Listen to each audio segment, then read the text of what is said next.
أعوذ بالله من الشيطان الرجيم. بسم الله الرحمن الرحيم. الحمد لله رب العالمين الرحمن الرحيم مالك يوم الدين. صدق الله العظيم. ترجمہ: الحمدللہ، تمام تعریفیں اللہ کے لیے رب العالمین جو تمام جہانوں کا پالنہار ہے، الرحمن الرحیم بے حد مہربان اور نہایت ہی رحم کرنے والا، مالک یوم الدین جو کہ روز جزا کا مالک ہے۔ کل کے درس میں قرآن مجید کا مختصراً آپ کے سامنے خلاصہ ذکر کیا کہ قرآن مجید کا خلاصہ سورہ فاتحہ میں ہے، وہ کیسے ہے اور کیسے منطبق ہوتا ہے، اس کی تفسیر بھی آپ حضرات کے سامنے ذکر کر دی، اور طوالت کے پیش نظر سورہ فاتحہ کی تفسیر مختصراً کی جائے گی، زیادہ نہیں، آپ اکتا نہ جائیں، مختصراً سورہ فاتحہ کی تفسیر کرنے کا ارادہ ہے۔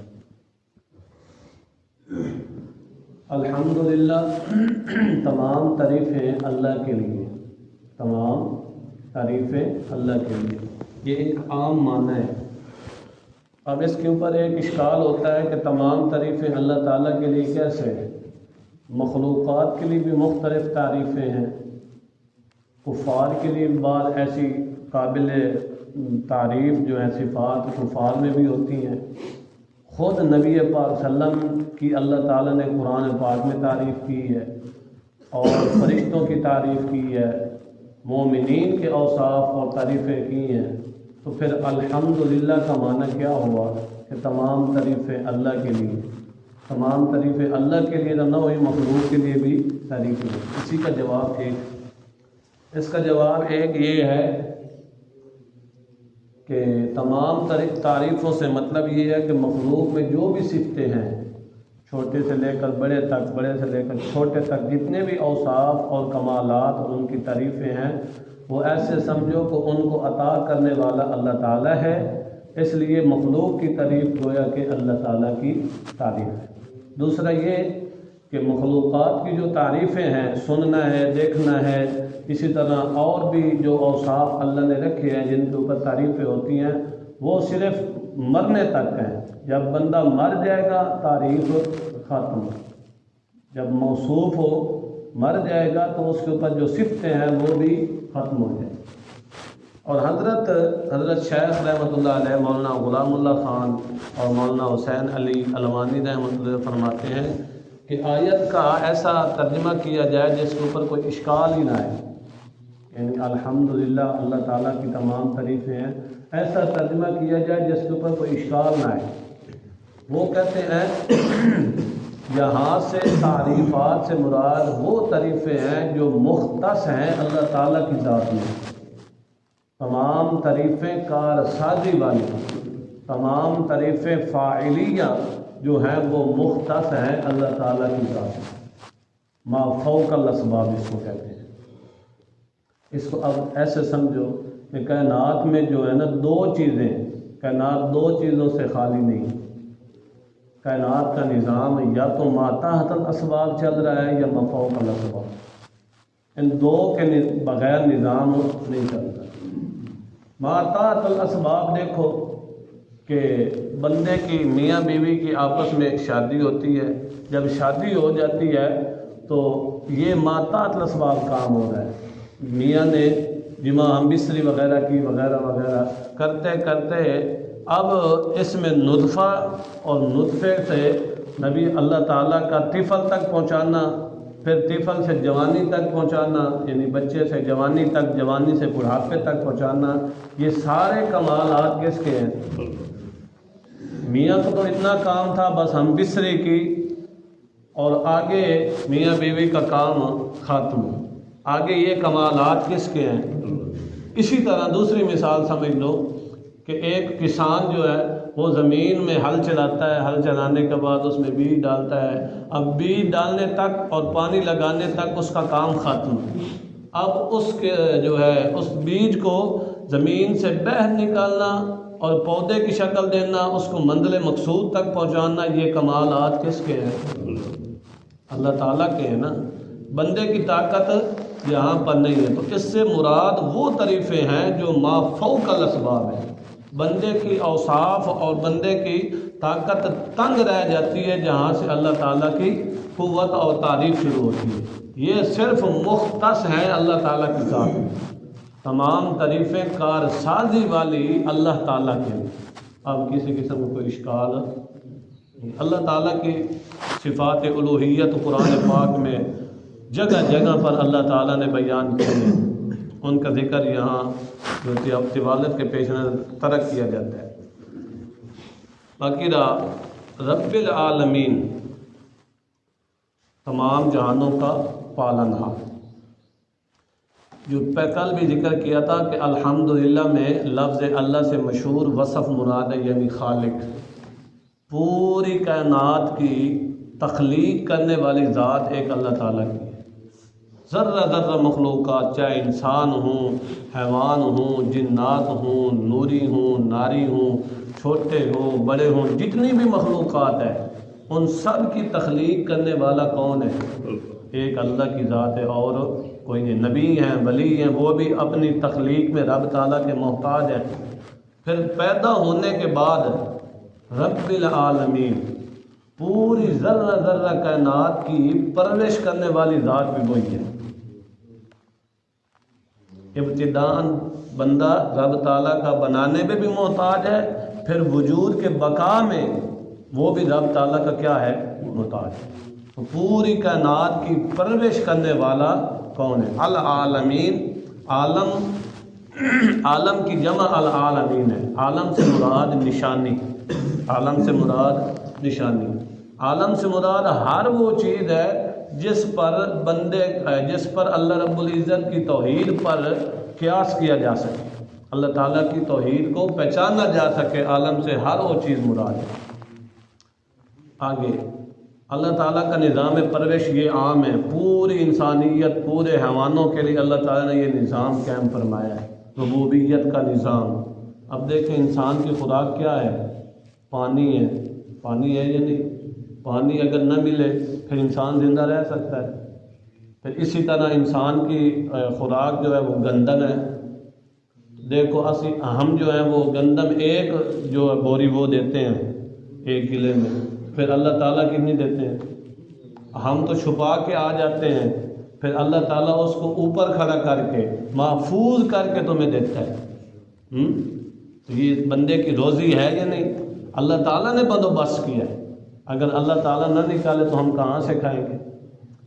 پانی ہے، گندم ہے، پھل ہیں، فروٹ ہیں، یہ سب چیزیں انسان کی کیا ہے؟ تربیت کے لیے، نشو و نما کے لیے اللہ تعالیٰ نے بنائی ہیں۔ یہ صرف انسان کی جسمانی پرورش کے لیے، جسم کی پرورش کے لیے، پانی، خوراک، غذا وغیرہ وغیرہ، یہ کیا ہے؟ جسم کی پرورش کے لیے۔ اور اللہ تعالیٰ نے آگے ذکر کیا الرحمن الرحیم، تمام تعریفیں اللہ کی اس لیے ہیں، ایک تو وہ پوری کائنات کا خالق ہے، دوسرے نمبر پر تمام تعریفیں اس لیے اللہ تعالیٰ کی وہ پوری جہان کی پرورش کرنے والا ہے، تیسرے نمبر پر تمام تعریفیں اللہ تعالیٰ کی اس لیے کیونکہ وہ رحمان اور رحیم ہے، پوری جہان پر اس کی رحمت چلتی ہے۔ رحمان کا تعلق مومن اور کافر سب کے ساتھ عام ہے، اور رحیم کا تعلق آخرت میں صرف مومنوں کے لیے۔ رحمان میں رحمت عامہ کا ذکر ہے، رحمت عامہ یعنی مثال کے طور پر بارش ہے، اس سے جس طرح کافر فائدہ اٹھاتے ہیں مسلمان بھی، ہوا ہے اس سے جس طرح کافر فائدہ اٹھاتے ہیں اسی طرح مسلمان بھی، سورج ہے، چاند ہے، یہ زمین و آسمان کا سارا نظام ہے، جس طرح کافر فائدہ اٹھا رہے ہیں اسی طرح مسلمان بھی۔ تو یہ رب تعالیٰ کی رحمت عامہ کا اثر ہے۔ اللہ تعالیٰ نے ایک تو جسمانی پرورش کی، جسم کی، جسمانی کا مطلب جسم کی پرورش کی، دوسرے نمبر پر اللہ تعالیٰ نے روحانی بھی پرورش کی۔ وہ کیسے؟ اللہ تعالیٰ نے انبیاء اور رسول بھیجے، کتابیں بھیجی، تو انسان کی روح کے لیے آخر میں نبی پاک صلی اللہ علیہ وسلم کو بھیجا، اور خود نبی پاک صلی اللہ علیہ وسلم کے لیے صفت بھی یہی ذکر کی، ما ارسلناک الا رحمۃ العالمین۔ اور قرآن کے لیے بھی رحمت کا لفظ آیا، الرحمن علم القرآن خلق الانسان علمہ البیان۔ تو یہ بھی اللہ تعالیٰ کی کیا ہے، پرورش کرنے کا کہ مختلف طریقہ، انسان کی ترقی کے لیے اللہ تعالیٰ نے پورا نظام قائم فرمایا۔ آگے مالک یوم الدین، روز جزا کا مالک۔ تو اب یہ تمام نعمتیں،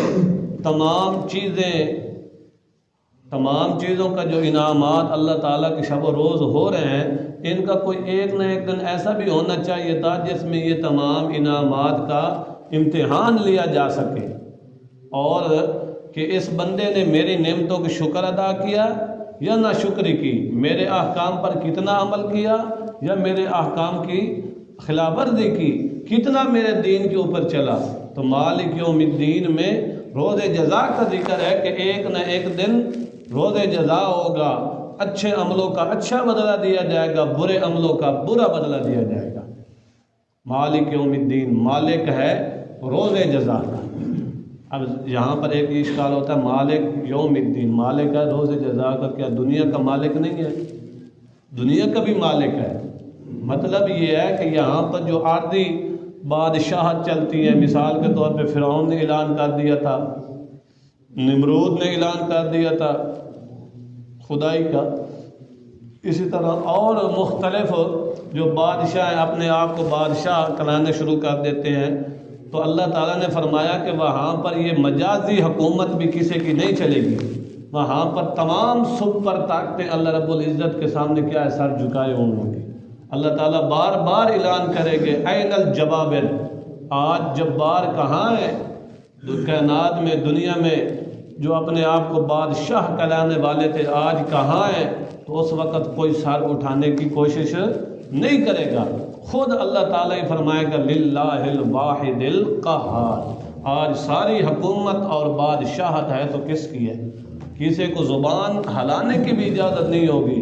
خود انبیاء علیہم السلام بھی اس عالم میں پریشان ہوں گے، اور نفسی کا عالم ہوگا، اور کوئی نفس کسی نفس کا ذرہ برابر بھی مالک نہیں ہوگا۔ اللہ تعالیٰ اجازت دیں گے تو انبیاء بھی زبان کھولیں گے۔ اس آیت میں اہل کتاب کا بھی رد ہے، وہ کہتے ہیں کہ بس ہم نے جنت میں جانا ہے، بس دوزخ میں گئے تو بس 2-3 دن جائیں گے۔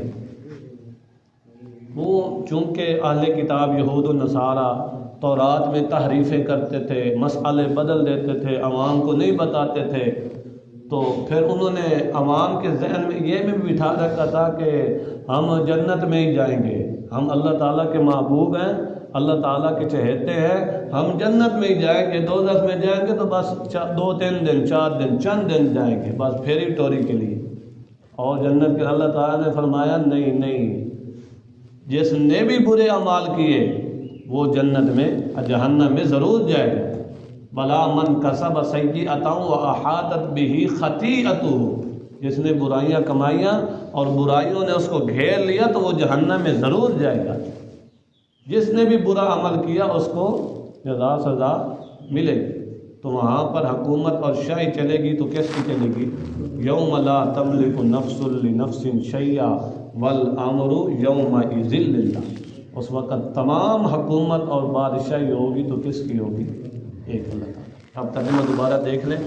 الحمدللہ رب العالمین، تمام تعریفیں للہ اللہ کے لیے، رب العالمین، رب مانا پروردگار پالنہار، العالمین تمام جہانوں کا، الرحمن بے حد مہربان، الرحیم نہایت رحم کرنے والا، مالک یوم الدین جو روز جزا کا مالک ہے۔ اللہ تعالیٰ عمل کرنے کی توفیق عطا فرمائے۔ وآخر دعوانا